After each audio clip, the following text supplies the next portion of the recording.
Insiden ini mengikut mitosnya dipercayai terjadi kononnya disebabkan Raja Tanah yang memerlukan seorang manusia setiap 2 tahun untuk menjadi pengawalnya.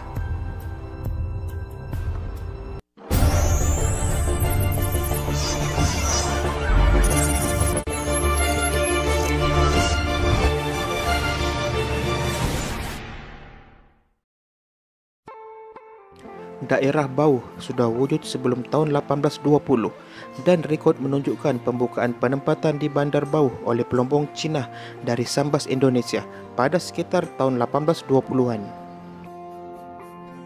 Kedatangan kaum Cina adalah disebabkan oleh penemuan emas dan antimoni. Daerah Bau berkeluasan 884,4 km persegi dengan jarak 35 km daripada Bandaraya Kuching. Mencatat penduduk seramai 62,312 orang, iaitu dengan kadar pertumbuhan penduduk adalah pada kadar 2% setahun.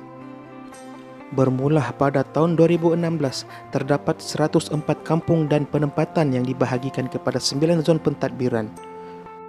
Daerah Bau mempunyai bilangan pejabat kerajaan dan agensi perbankan yang lengkap.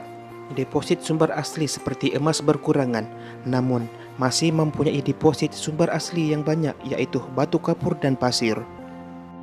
Aktiviti utama penduduk masih berkisarkan kepada aktiviti pertanian, diikuti perkhidmatan dan perniagaan.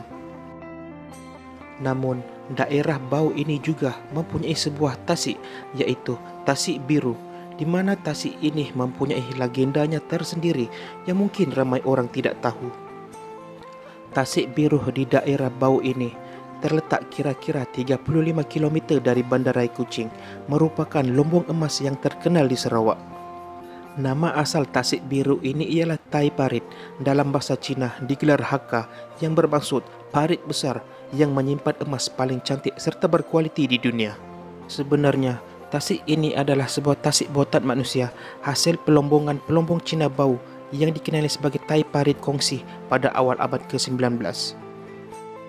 Pelombongan di tasik tersebut kemudian diambil alih oleh Borneo Company Limited bawah nama Tai Parit Gold Mine dari tahun 1898 sehingga 1921.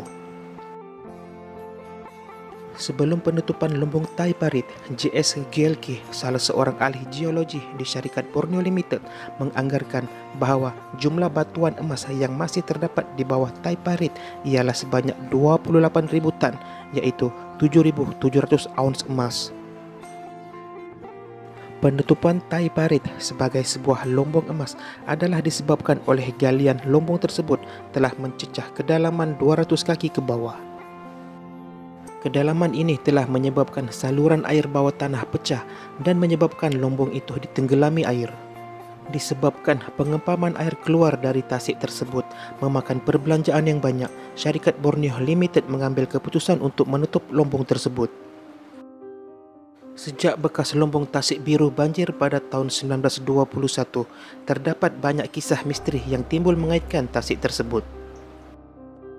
Antaranya ialah tragedi sebuah bas milik Bau Transport Company dengan penumpang seramai 67 orang terjunam ke dalam Tasik Biru pada 7 Jun 1979 yang mengorbankan 28 pelajar serta seorang guru pelatih akibat lemas. Insiden ini mengikut mitosnya dipercayai terjadi kononnya disebabkan Raja Tanah memerlukan seorang manusia setiap 2 tahun untuk menjadi pengawalnya.